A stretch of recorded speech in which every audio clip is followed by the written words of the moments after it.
Why not? Thank you. Welcome. I'm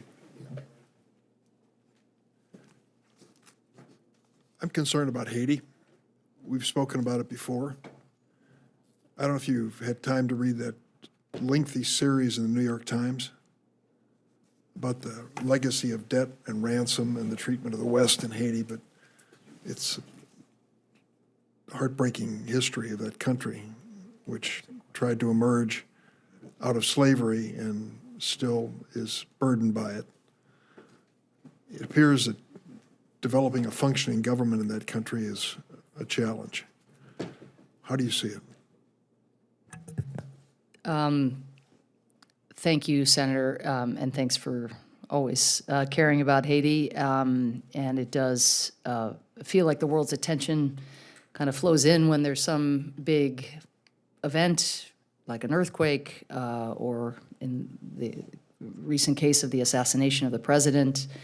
USAID is there day in, day out, but I have to say that the political stalemate coupled with the spiraling violence, kidnappings, the gains that the gangs have made, has made it increasingly difficult for us to do our work. I think we still have partners who are out and about who are willing every day to brave those risks, whether in the health space, in education, or in attempting to do youth programming to pull people, to attract people so that they aren't drawn to gangs. But it is increasingly challenging. I think with an emphasis on security as foundational for development, with our State Department colleagues increasing their support for the Haitian National Police. We are trying to help young people with new citizen security programming. You'll see that reflected, I think, in our, I think it's a $245 million budget request for USAID managed resources in Haiti. And trying to apply lessons in the violence reduction space from Central American countries and elsewhere in the Caribbean to Haiti. I think the biggest challenge, as you know, is on the political front, is how can a broad and inclusive dialogue actually give rise to elections that are deemed broadly free and fair.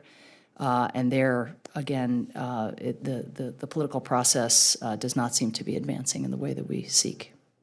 I say it in the most complimentary terms, but NGO assistance in that country seems like a free-for-all.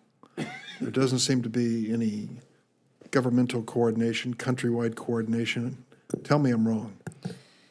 Well, I think the development gains in Haiti are significant, for example, in the health space. So, think of Paul Farmer and Partners in Health, right? That's an NGO. That's not, that is an incredibly effective investment of resources for every individual who is touched by being provided with quality health care, but also the investments made in training, of Haitian medical students and physicians, so they go on to provide support elsewhere. So, I think that the challenge is that whether it's an NGO or an international organization like a UN partner, and they are, of course, very active in Haiti as well, having drawn down the large peacekeeping presence that you and I know well from a decade ago.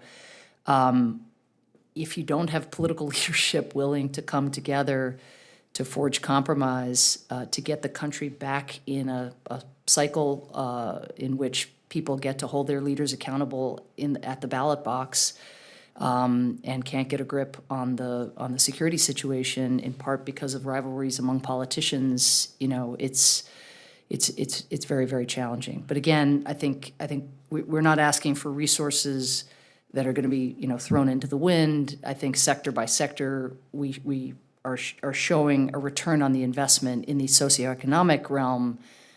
But meanwhile, again, these broader structural dynamics have to be addressed by the leadership. Are you familiar with Philippine Senator Leila de Lima?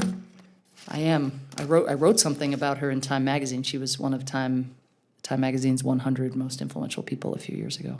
been in prison 5 years. Duterte's vengeance against her politically. Now a new regime on the way. Is there anything more we can be doing to help her? Well, I hesitate to give you advice on political prisoners, Senator, since you and your team have gotten, innumerable people out of jail just by your relentlessness. I think with a new government that doesn't, that itself, wasn't invested in the prior decision to arrest Madame de Lima, it seems like a very good occasion to make a diplomatic push. And I think the ones that are the most effective are executive and legislative branches together operating in unison. So we can follow up on that. Can I close by telling you that I succeeded a man you knew, Paul Simon, and he made it clear throughout his life and his political life, he didn't want anything named after him.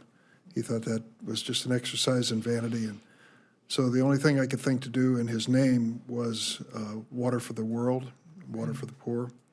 And we think through USAID and the leadership under many presidents since he's been gone, really established not only water but sanitation in some of the areas of the world that desperately needed it the most.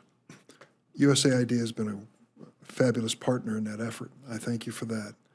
I also say there's a little project that is emanating from a town that I'm honored to represent called Chicago, providing bicycles to Africa, mobility opportunities that transform lives. And sometimes the little things are the big things. Water, sanitation, basic mobility. It just gives people a chance. USAID is the agency I look to when I think of those ideas. So thank you for your cooperation in that.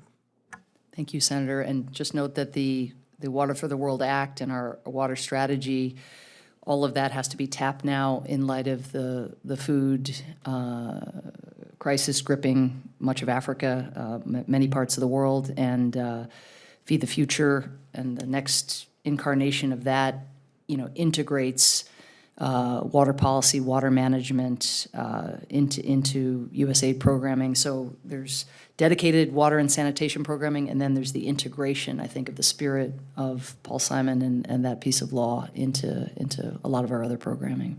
Thanks. Thank you. Pat?